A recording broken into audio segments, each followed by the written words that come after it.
سبيل الدموع سبيل مريح تنهدى يا صاحي كي تستريح وبث Bismillahirrahmanirrahim. Assalamualaikum warahmatullahi wabarakatuh. Innal hamdalillah nahmaduhu wa nasta'inuhu wa nastaghfiruh wa na'udzu billahi min sururi anfusina wa min sayyiati a'malina may yahdihillahu fala mudhillalah wa may yudlil fala hadiyalah. Asyhadu an la ilaha illallah wa asyhadu anna Muhammadan abduhu wa rasuluh. Pada kesempatan kali ini saya masih akan membacakan kitab Fadilah Amal di bagian kitab kisah-kisah sahabat di babnya yang ke-10, semangat kaum wanita dalam mengamalkan agama. Di kisahnya yang nomor ke-14, kisah Islamnya Sayyidatina Ummu Ammarah radhiyallahu anha dan keikutsertaannya dalam perang. Sayyidatina Ummu Ammarah Ansariyah radhiyallahu anha termasuk wanita yang masuk Islam sejak awal. Ia ikut dalam Bai'atul Aqabah, janji setia para sahabat Ansor kepada baginda Rasulullah SAW di Mina sebelum beliau hijrah ke Madinah. Aqabah adalah nama sebuah lembah di Mina. Pada permulaan Islam, baginda Nabi SAW berdakwah dengan sembunyi-sembunyi. Sebab pada masa itu orang-orang musyrikin dan kafir sering menyakiti kaum muslimin yang baru masuk Islam. Beberapa orang yang datang dari Madinah ke Mekah pada musim haji, mereka masuk Islam secara diam-diam di lembah Mina. Sayyidatina Ummu Ammarah radhiyallahu anha termasuk rombongan ketiga yang datang dari Madinah.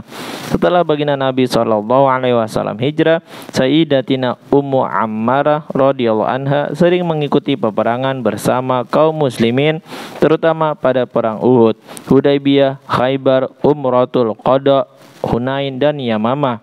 Dalam perang Uhud usianya 43 tahun. Suami dan kedua anak laki-lakinya ikut dalam perang tersebut. Mengenai perang Uhud, ia bercerita, "Aku membawa sekantong penuh air dan berjalan di medan Uhud untuk melihat keadaan pasukan kaum muslimin. Jika ada orang yang terluka atau kehausan, maka aku akan memberinya minum." Pada mulanya kaum muslimin mendapat kemenangan, namun karena ada satu sebab, orang-orang kafir berbalik mendapat kemenangan. Saat itu aku sedang berada di dekat baginda Rasulullah SAW. Jika ada orang kafir yang mendekati beliau, maka aku segera menyerang dan membunuhnya. Pada mulanya Sayyidatina Ummu Ammarah radhiyallahu anha tidak memiliki perisai, namun akhirnya ia mendapatkan perisai untuk menahan serangan orang-orang kafir. Di punggungnya senantiasa ada sehelai selendang yang diikat berisi serpihan-serpihan kain. Jika ada yang terluka, ia segera mengeluarkan serpihan-serpihan kain tersebut lalu membakar dan menaburkan abunya ke atas luka tersebut untuk menghentikan pendarahan. Sayyidatina Ummu Ammarah radhiyallahu anha sendiri mendapatkan banyak luka di tubuhnya. Kurang lebih ada 12 atau 13 luka di tubuhnya. Ada satu lukanya yang sangat parah. Sayyidatina Ummu Sa'id radhiyallahu anha berkata, "Aku lihat di pundaknya ada luka yang sangat dalam. Aku bertanya kepadanya, 'Mengapa engkau terluka demikian parah seperti ini?' Dia menjawab, 'Di perang Uhud ketika kaum muslimin berlarian ke sana kemari dalam keadaan kacau balau, aku mendengar Ibnu Qami'ah berkata sambil menyerang, 'Di manakah Muhammad? Siapa yang bersedia memberitahuku? Jika hari ini Muhammad selamat, maka tidak ada keselamatan bagiku.' Lalu Sayyidina Mus'ab bin Umair radhiyallahu anhu dan beberapa orang sahabat termasuk aku segera menyerangnya. Ia pun menebas pundakku. Aku terus melawannya, tetapi karena ia mengenakan baju besi rangkap 2, maka ia dapat menahan serangan kami, sedangkan lukaku itu sangat dalam. Meskipun telah diobati selama setahun, belum juga sembuh." Selanjutnya, baginda Rasulullah SAW menyeru kaum muslimin untuk menyertai perang Hamra'ul Asad. Ketika masih dalam keadaan terluka, Sayyidatina Ummu Ammarah radhiyallahu anha menyambut seruan itu. Namun karena pendarahan lukanya sangat parah, ia tidak dapat mengikutinya.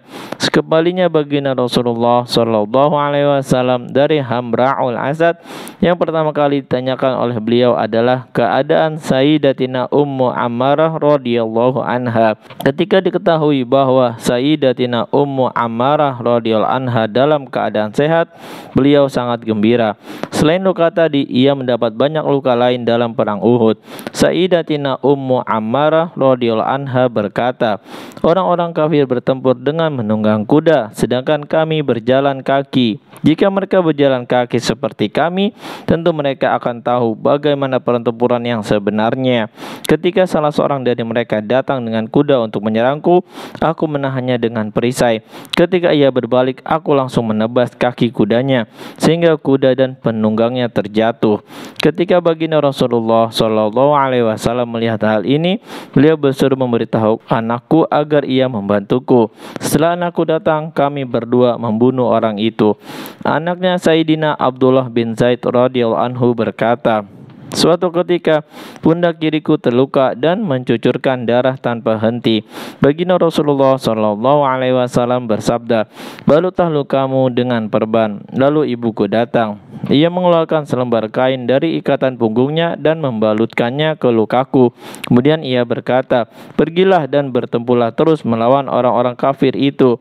Melihat kejadian itu, baginda Rasulullah SAW bersabda, wahai Ummu Ammarah, siapakah yang memiliki semangat seperti ini?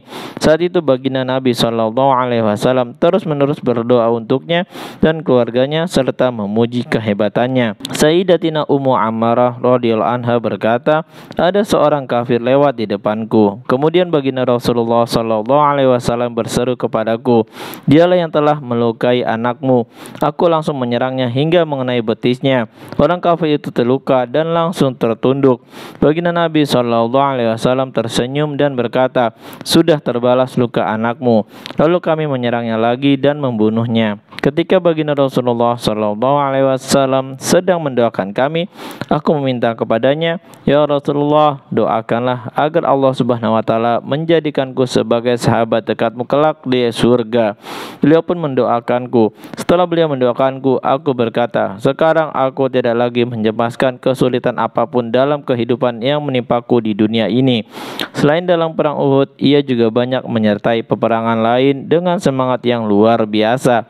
Sepeninggal baginda Rasulullah SAW, banyak terjadi kemurtadan, maka terjadilah perang Yamamah yang sangat dahsyat. Sayyidatina Ummu Ammarah radhiyallahu anha juga menyertai perang tersebut. Dalam pertempuran itu, sebelah tangannya terpotong dan terdapat 11 luka lain di tubuhnya. Dalam keadaan penuh luka seperti itu, ia tiba di Madinah. Dari kitab Tabaqat. Faedah, itulah kisah kehebatan seorang wanita sahabiah. Dalam perang Uhud ia berusia 43 tahun dan dalam perang Yamamah ia sudah berusia 52 tahun. Pada usia setua itu ia masih ikut serta dalam pertempuran. Hal itu benar-benar merupakan karomah.